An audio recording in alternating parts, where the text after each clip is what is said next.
Every year, hundreds of the top cancer scientists from countries around the world converge to discuss the latest on diet and cancer. I'd like to share what I found to be the most interesting highlight from this year's conference. First, some background. 1 cancer cell never hurt anyone. 2 cancer cells never hurt anyone. But 1 billion cancer cells, that's when we start getting into trouble. So we have to slow and reverse the division and growth of cancer cells. We all have cells that could grow into tumors, but if we slow them down, our immune systems may be able to clean them up before they spell trouble.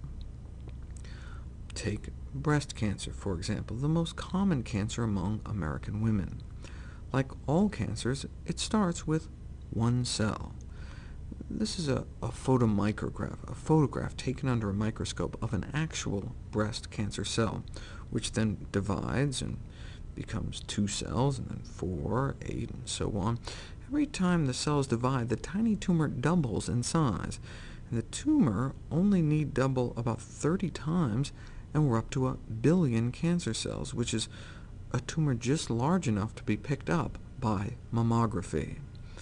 Even though it only has to double 30 times, it takes between 25 and 1,000 days for cancer cells to double just once.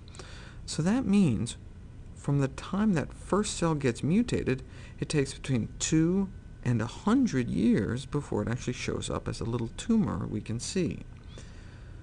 The shortest known interval between exposure to a carcinogen and cancer is about 18 months, which is when the first leukemia cases started appearing after Hiroshima.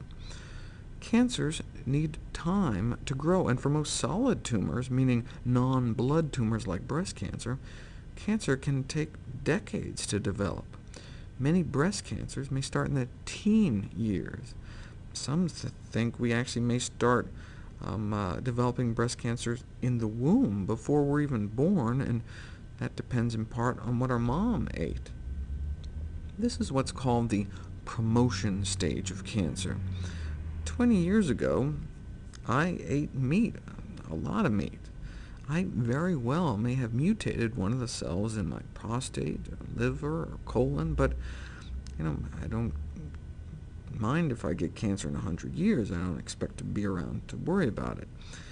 The cancer may have been initiated by a DNA mutation, but if we don't promote it, if we keep it dormant, if we slow it down, we may even be able to reverse its growth. According to autopsy studies in Japan, they've got just as much prostate cancer as we do, but the rate of Japanese men dying from prostate cancer is 1/10 that of American men's, until they start eating like us. Japan has the #1 longest life expectancy of any nation. The U.S. falls around 19th.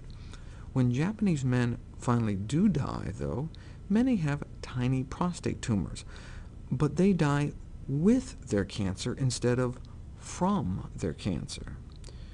By age 80, the majority of men have tiny cancerous prostate tumors, and by age 40, 1/3 of women have microscopic cancerous breast tumors. It's like atherosclerosis. About half of young Americans in their 20s already have atherosclerotic plaques hardening their arteries. Many of us right now have tumors growing inside of us. So we can't wait until later to start eating healthier. We have to start now. How can we slow down and reverse cancer while it's still microscopic? Well, for prostate and breast cancers, these tissues tend to be sensitive to growth-promoting steroid hormones like estrogen. So one way to decrease our levels of these steroid hormones may be to stop eating and drinking them by avoiding eggs, meat, and dairy. OK, let's get to the new research. UCLA scientists placed women on a plant-based diet with exercise, and the levels of all measured growth hormones in their blood dropped dramatically. That's not new news. It's what they did next that made this one of the most exciting papers to come from that conference. Before and after the dietary change was initiated, researchers drew blood from the women and dripped it on live human breast cancer cells growing in a petri dish. After just 2 weeks, the blood of women on the plant-based diet reduced the cancer growth rate by 20%. This is before, right? Just packed with cancer. This is after. Just 2 weeks on a plant-based diet, and the blood circulating throughout their entire bodies was that inhospitable to cancer. Again, many of us right now have tumors growing inside of us, so we can't wait until we're older to start eating healthier. We have to start now, tonight.